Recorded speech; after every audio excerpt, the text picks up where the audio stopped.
چوتھی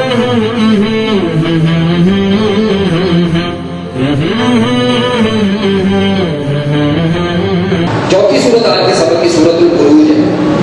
اس سورہ مبارکہ میں 4 بیانات ہیں. پہلا بیان اصحاب الاخدود کا ہے. سب سے پہلے یہ سمجھ لیں کہ البروج کیوں کہا جاتا ہے. البروج کے بارے میں علماء کرام نے بہت ساری باتیں جو وہ بیان فرمائی ہیں، جن میں سے 2 باتیں وہ حقیقت کے زیادہ قریب ہیں. کہ البروج ستاروں کے جھرمٹ کو کہا جاتا ہے، کہ ستاروں کے جو بڑے بڑے جھرمٹ ہیں انہیں البروج کا نام دیا ہے. اور اسی طرح آسمان میں وہ جگہ جہاں پر فرشتے آسمانوں کا پہرا دیتے ان جگہوں کو بھی البروج کہا جاتا ہے، اور وہ بھی ستاروں میں ہوتی ہیں. گویا کہ یہ دونوں ایک ہی باتیں ہیں جو مختلف طریقوں سے بیان کی ہیں. کہ وہ ستارے جو جھرمٹوں کی شکل میں ہوتے ہیں اور ان میں اللہ کے فرشتے ہوتے ہیں جو آسمان پر پہرا دیتے ہیں، جب تاکہ یہ جن اور شیاطین جو ہیں یہ اوپر جا کر آسمانی باتیں نہ چرا کر لے کر آئیں، تو وہ پہرا دینے والے فرشتے جو وہ البروج میں موجود ہوتے ہیں. تو اللہ سبحانہ و تعالیٰ نے اس پہرا دینے والے فرشتوں کی یا ان جگہوں کی قسم اٹھا کر اصحاب الاخدود کا واقعہ ذکر کیا. اصحاب الاخدود کا واقعہ جو ہے وہ مسلم شریف میں تفسیر کے ساتھ آتا ہے. وہ واقعہ یہ ہے کہ ایک بادشاہ کہ جس کا سارا نظام جو بادشاہ تھی وہ جادو پہ چلتی تھی، تو اس کی سلطنت کو جادو پہ چلانے والا جو جادوگر تھا وہ انتہائی ضعیف ہو چکا، بوڑھا ہو چکا. تو اس نے بادشاہ کو کہا کہ کوئی ایسا ذہین فطین بچہ آپ مجھے دیں کہ جس کو میں اپنا سارا جادو سکھا دوں اور بعد میں تیری آنے والی نسلوں میں بھی تیری حکومت اور سلطنت جو وہ باقی ہے. چنانچہ گیس کیا گیا، چیک کیا گیا، امتحان لیے گیا، تو ایک بچہ جادوگر کے معیار پر پورا اترا. اور ایک روایت میں اس کا نام عبدالقدوس بتایا گیا ہے. عبدالقدوس یعنی اگر شارٹ کوسچن میں کہیں پر ہمیں یہ بات پوچھ لی جاتی ہے کہ وہ بچہ جو جادو سیکھنے کے لیے گیا تو اس کا نام کیا تھا، تو اس کا نام عبدالقدوس تھا. اور یہ صحیح روایات سے ثابت ہے. تو وہ جادوگر کے پاس آنے لگا، جادو سیکھنے لگا. راستے میں ایک چوپڑی اس کو نظر آتی تھی، جس راستے سے وہ آتا تھا. ایک اس نے کہا کہ میں چوپڑی میں جا کے دیکھتا ہوں. وہاں پر اس نے جا کے دیکھا تو وہاں پر کوئی اللہ والا بھی رہتا تھا جس کے پاس آسمانی کتابوں کا علم تھا. تو جب اس اللہ والے نے اس بچے کو دیکھا تو وہ بھی سمجھ گیا کہ یہ بچہ کوئی معمولی چیز نہیں ہے، اس کے اندر تو بہت سے گیٹس ہیں، بہت سارے اسکلز ہیں جن کو اگر اس کو اگر پالش کیا جائے تو یہ کارآمد شخص ہو سکتا ہے، ہیرو بن سکتا ہے مستقبل میں. اس بچے سے پوچھا گیا کہ آپ کیا کرتے ہو؟ اس نے بتایا کہ میں اس طرح کر کے بادشاہ کے پاس جاتا ہوں، وہاں پر یہ باتیں میں سیکھتا رہتا ہوں. جادو کی باتیں اس نے سنائی. تو وہ کہنے لگا کہ کسی کو پتہ نہ چلے، آپ ایسا کرو کہ جب آپ واپسی آؤ یا یہاں سے گزرو تو تھوڑا سا وقت آپ مجھے بھی دیا، میں بھی آپ کو کچھ باتیں سکھاتا ہوں. اب بچے نے اس کے پاس آنا جانا شروع کر دیا.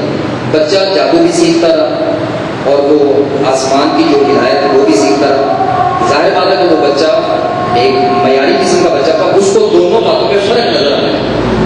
اب قرآن مجید کی، توراۃ کی، اللہ کے کلام کی، اللہ کی باتوں کی ایک اپنی تفسیر ہے. اس میں جو اس کے دل کو بات لگتی وہ اللہ والے کی بات ہے. چنانچہ ایک وقت ایسا آیا کہ وہ یعنی کہ لوگوں میں بہت زیادہ معروف ہو گیا اور دم کرنے لگا. بڑے بڑے بگڑے ہوئے لوگ اس کے پاس آتے، وہ دم کرتا اور وہ صحیح ہو جاتا. جادوگر یہ سمجھ آتا کہ یہ میرے جادو کا کام ہے، حالانکہ وہ جو دم کیا کرتا تھا وہ اللہ کی کلام پڑھ کر کیا کرتا تھا، اس کے ذریعے سے وہ شفا ہو جاتی. ایک مرتبہ ایسا ہوا کہ وہ راستے سے گزر رہا تھا تو راستے میں ایک بہت بڑا کوئی شیر تھا یا کوئی سانپ تھا جس نے لوگوں کا راستہ روکا ہوا اور وہ نہیں جا رہا. لوگ ڈر ڈر کے ادھر کی ٹریفک ادھر ہے، ادھر کی ٹریفک ادھر ہے اور لوگ بڑے پریشان. اس نے کہا کہ آج موقع ہے کہ میں اپنے دل کے لیے مزید تسلی کا سامان مہیا کروں. میں جادو کو بھی چیک کرتا ہوں اور یہ اللہ کے کلام کو بھی چیک کرتا ہوں. چنانچہ اس نے جادو پڑھا، کوئی منتر جنتر پڑھا اور کہا کہ یہ بلا جو پیچھے ہٹ جائے، لیکن وہ بلا پیچھے نہ آئے. پھر اس نے کلام پڑھ کر جو اس اللہ والے کی سکھائی ہوئی باتیں تھی وہ پڑھ کر دھوم ماری یا جو بھی اس نے طریقہ کا اختیار کیا تو وہ شیر تھا یا اژدہا تھا وہ دم دبا کر راستہ چھوڑ کر سائڈ پہ ہو گیا. تو اس کو بالحق یقین ہو گیا کہ جو اللہ والے کی باتیں وہ زیادہ صحیح اور جادوگر کی باتیں وہ سوائے پروپیگنڈے کے اور سوائے ٹوپے کے اور کچھ نہیں. چنانچہ یہ واقعہ کئی اور لوگوں نے دیکھا، اس کی شہرت ہوگی، لوگ علاج کروانے کے لیے آتے. وزیر جو تھا ایک بادشاہ کا وہ بھی بیمار ہوا تھا اور کہتے ہیں وہ نبینا ہو چکا. इस बच्चे के पास गया, इसने कलाम पढ़कर उसका इलाज किया। साथ जब भी कोई उसके पास काम करवाने के लिए आता, इलाज करवाने के लिए आता, वो उससे ये वादा लेता कि आज के बाद आपने शिर्क नहीं करना। बादशाह जो अपने आप को सजदा करवाता है, अपने आप को खुदा करवाता है, वो खुदा नहीं, अल्लाह ताला, वो आसमानों में अल्लाह की तौहीद का वो तारुफ करवाता है। तो वो ज़हीर सही होकर जब बादशाह के दरबार में गया तो बादशाह बड़ा हैरान कि आपको ये आंखें कहाँ से मिली? उसने कहा जी मुझे फलां बच्चे के जरिए से शिफा मिली और अल्लाह ताला ने मुझे शिफा दी। वो कहने लगा अल्लाह ताला कौन है? वो कहने लगा कि इसने मुझे और आपको पैदा किया। वो कहने लगा मुझे और आपको पैदा किया, ये क्या बात है? पैदा करने वाला तो मैं, खुदा तो मैं, रब तो मैं। वो कहने लगा नहीं, रब वो है जिसकी तालीम वो बच्चा दे। कहने लगे कौन सा बच्चा? कहने लगे वो बच्चा जो जादू सीखा था, अब उसको पेश किया गया। तो वो जो अल्लाह वाला था उसने कहा था कि मेरा नाम ना लेना बादशाह के सामने, हो सकता है कि मैं किसी और की हिदायत का भी जरिया बन जाऊँ। ये वजह थी पीछे कि मेरा नाम ना लेना, क्योंकि मुझे पता है कि अगर पता चल गया तो वो मुझे कत्ल करवा देगा। चुनांचे उस बच्चे से पूछा गया, जबरदस्ती उस पर की, उसने उस अल्लाह वाले का नाम बताया, उस अल्लाह वाले को बुलाया गया, उसको कत्ल कर दिया गया। फिर इस बच्चे को कहा गया कि आप जो है ये तौहीद की तालीम छोड़ें और मेरी इबादत की दावत दे दो। जादू मैंने तुम्हें सिखाया और तूने उसको यानी कि और ही अंग दे दिया। वो कहने लगा। चुनांचे इस बच्चे को मारने के लिए बहुत सारी कोशिशें की। एक मरतबा उसने अपने सिपाहियों को भेजा कि इसको पहाड़ की चोटी पर ले जाओ। बादशाह आखिरी हद तक ये कोशिश कर रहा था कि ये बच्चा बच जाए। क्यों?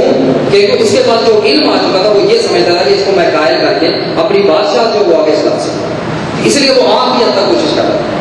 उसने कहा इस बच्चे को पहाड़ की चोटी पर ले जाओ और इसको कहो कि अगर ये अपने इस दीन को छोड़ता है तो वापस लेना, और अगर नहीं छोड़ता तो पहाड़ की चोटी से इसको धक्का दे देना। चुनांचे ये सिपाही जो है वो पहाड़ की चोटी पर लेकर जाते हैं।